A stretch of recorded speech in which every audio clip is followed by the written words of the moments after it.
कांद्याचं उत्पादन महाराष्ट्रामध्ये होतं याची जाणीव आपल्या सगळ्यांनाच गेल्या अनेक वर्षामध्ये. दरवर्षी कांद्याचं उत्पादन आलं की दरवाढीच्या संदर्भातला विषय असू दे, नाफेडच्या खरेदी संदर्भातली अनियमितता असू दे. परवा नाशिकमध्ये नाफेडच्या खरेदीमध्ये एका शेतकऱ्याला जवळजवळ 24 तास थांबावं लागला त्याचा कांदा उतरण्यासाठी. ज्यावेळी आंदोलन व्हायचं त्याच्या आधी तुमचा नाफेडचा दर 1300 रुपये होतो. आंदोलन झाल्यावर 1580 वर तुम्ही नेण्याचं काम त्या ठिकाणी केलं. मग आंदोलनाची तुम्ही वाट बघताय का? तुम्ही खर्च क्विंटलला किती आहे? 1500 ते 1800 रुपये किमान खर्च शेतकऱ्याला या ठिकाणी क्विंटल मागा. ठीक आहे, परराष्ट्र तुमचं युद्धाचा विषय आला. मग युद्धाच्या ह्याच्यात तुम्ही पेट्रोल डिझेल ज्या पद्धतीनं या ठिकाणी ज्या भूमिका घेतल्या केंद्र शासनानं त्या भूमिका शेतकऱ्यांच्या बाबतीत तुम्ही का घेत नाही? तुम्ही युद्धाचं कारण या ठिकाणी सांगू नका. कांदा उत्पादन कुठल्या महिन्यात होतंय, त्याचे नाफेडची व्यवस्था कुठल्या महिन्यात या ठिकाणी सुरू झाली पाहिजे. सभापती महोदय, नाफेडच्या माध्यमातून जे टेंडर्स गेले ते व्हायला उशीर लागला. तुम्ही इकडे उत्पादन बाजारात आलं तोपर्यंत यांची टेंडर प्रक्रिया झाली नव्हती अशी माझी माहिती आहे. त्याचा खुलासा निश्चितपणे तुमच्याकडून होईल. आणि एक प्रोसेस तुम्ही आता म्हणताय कमिटी अपॉइंट केलेली आहे, ती उपाय नाही तुमच्या उत्तरात आहे की दीर्घकालीन उपाययोजना या ठिकाणी करेल. मग आम्ही आमच्याकडे जी व्यवस्था आहे आता की पणन महामंडळ आहे, आमचं मंत्रालय आहे, मग हे नेमकं काय करतंय? आज कमिटी नेमून तुम्हाला उपाययोजना कराव्या या ठिकाणी दीर्घकालीन कराव्या लागत असतील तर हा विषय आज एका दिवसात आलाय का? आज 100-500 मिलीमीटर पाऊस पडला आणि मग त्याच्यावर आम्हाला निर्णय घ्यायला लागला असं नाही. दरवर्षीचा सभापती महोदय हा विषय या ठिकाणी. आणि नाफेडची खरेदी ही व्यापाऱ्यांच्याकडून किती झाली आणि शेतकऱ्याकडून किती झाली ही आकडेवारी तुम्ही सभागृहात मांडा. मग नेमकं आम्हाला कळेल की नाफेडच्या माध्यमातून सभापती महोदय शेतकऱ्याला फायदा होतोय का व्यापाऱ्याला या ठिकाणी फायदा होतोय.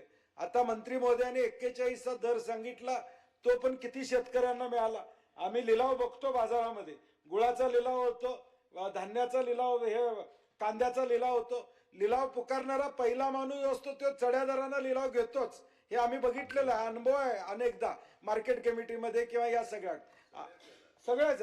आणि नंतर मात्र तो लिलाव त्या पद्धतीत राहत नाही. तेव्हा माझी मंत्री महोदयाने विनंती आहे, 41चा आकडा ज्यावेळी या विधिमंडळातनं महाराष्ट्राच्या शेतकऱ्यांना सांगताय त्यावेळी 90% शेतकऱ्यांना तो आकडा मिळाला का हे देखील सांगा. का एका शेतकऱ्याला 41 मिळाले म्हणजे सरसकट सगळ्या शेतकऱ्यांना 41 मिळाले असं आपल्याला म्हणता येणार नाही.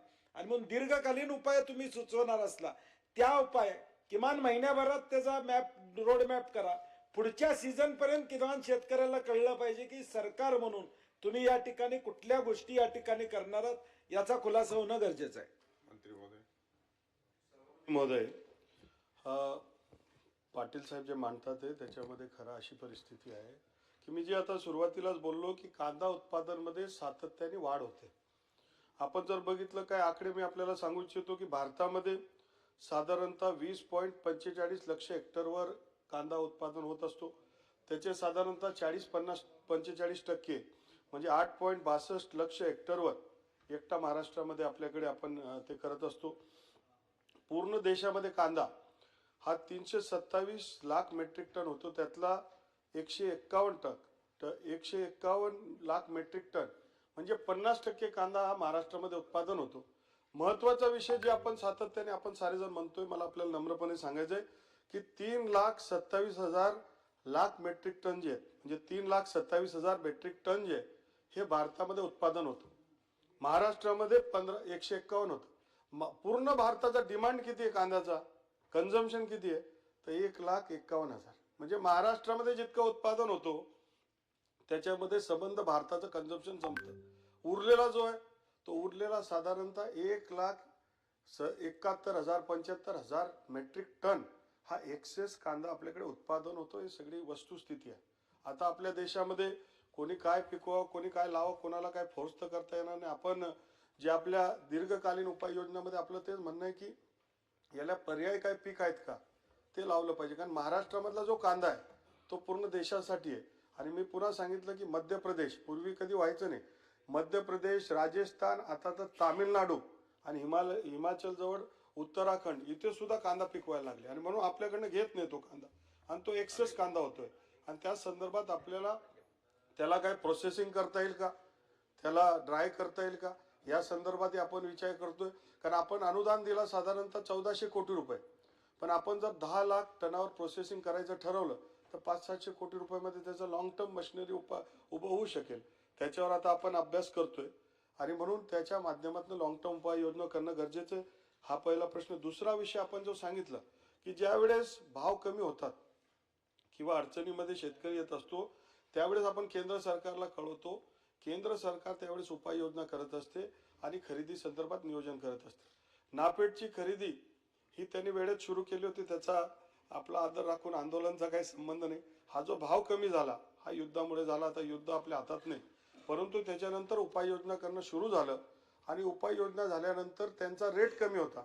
ज्यावेळेस राज्याचे मुख्यमंत्री स्वतः जाऊन दिल्लीला भेटले, रेट वाढवला. मार्केट रेट पेक्षा त्यावेळेस 600-700 चालू होता, त्यावेळेस आपण 1580 रेट दिला. मार्केटमध्ये रेट वाढायला लागला. नाफेडला 2 लाख टन खरेदी करण्याचं टार्गेट दिलं. ते म्हणले आम्ही इथं करू तिथे करू, कुठलंही नाही, तुम्ही मार्केटमध्येच खरेदी कराल एपीएमसी मध्ये. हा निर्धार आणि निर्णय हा मुख्यमंत्री मोदयांनी घेतला. मार्केट शुल्काचं काय होईल तर महाराष्ट्र सरकारने ठरवलं मार्केट शुल्क आम्ही माफ करू, कारण शेतकऱ्यांच्या हितामधला हा विषय. परंतु आज मला आपल्याला सांगायचं की आपण त्यांना जो इनिशियल 2 लाख टनची खरेदीचं टार्गेट होतं, आतापर्यंत 14,000च त्यांची खरेदी झाली. त्यांचा भाव जो आहे तो 2100 रुपये भाव आहे, परंतु मार्केटमध्ये सरासरी भाव हा 2800 पासून 3200 पर्यंत चालू आहे. आज आपण कुठल्याही मार्केटला, तुम्ही चांदवडला विचारा, तुम्ही कुठल्याही गाव कुठल्याही मार्केटला, तुम्ही नेवासा मार्केटला विचारा, तर आपल्याला लक्षात येईल की भाव आता चांगले आहेत आणि ते चालले. आता भाव चांगले असताना त्याच्यापेक्षा खरेदी आपली काही गरज नाही. खरेदी आपली गरज नाही, केवळ भावला स्थिर करण्यासाठी हा आपला प्रयत्न आहे आणि तो प्रयत्न यशस्वी झालेला आहे.